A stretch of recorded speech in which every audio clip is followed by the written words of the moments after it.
আমি ডাক্তার সৈয়দ ইমতিয়াজ আহমেদ, আমি খুলনা শিশু হাসপাতালে আছি। এ বিষয়ে আমি আপনাদের কিছু শেয়ার করতে চাই।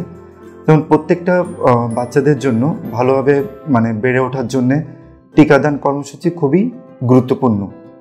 যেমন যদি আমরা রেগুলার নিয়মিত টিকাটা দিতে পারি তাহলে কি অনেক অসুখ হওয়ার সম্ভাবনা কমে আসে। এই জন্য আমাদের যে রেগুলার যে আপনার টিকাগুলো দেওয়া হচ্ছে এগুলোর দিকে আমাদের খেয়াল রাখতে হবে।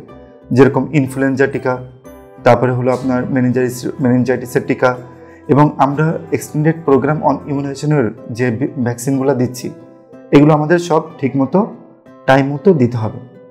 এই বিষয়ে আমি একটা অভিজ্ঞতা শেয়ার করি, যেটা হলো আমাদের স্যার আছেন, অনেক সিনিয়র স্যার সবসময় বলতেন যে একমাত্র টিকাদান এবং পড়ালেখায় কোনো সময় গাফিলতি করবে না। এই দুইটা বিষয় টাইম টু টাইম যদি না করতে পারো তাহলে একবার সময় চলে গেলে আর সম্ভব না। এই জন্য আমাদের চেষ্টা করতে হবে। দেখবেন যে টিকাদান কর্মসূচি চালু হওয়ার পরে শিশু মৃত্যু হার কিন্তু অনেকটাই কমে আসছে এবং বড়দের ক্ষেত্রেও কিন্তু মৃত্যু হার অনেকটা কমে আসছে। এই জন্য আমাদের মূল খেয়াল রাখতে হবে যে বাচ্চাদেরকে আমরা অবশ্যই গুরুত্ব সহকারে ভ্যাকসিনগুলো দেওয়ার চেষ্টা করব এবং মানুষকেও যারা দিচ্ছেন না অথবা জানতে পারছেন না তাদেরকে আমরা সচেতন করব। তাহলে কি হবে, আমরা যদি সচেতন হই তাহলে আমাদের পরিবার এবং প্রিয়জন ভালো থাকবে।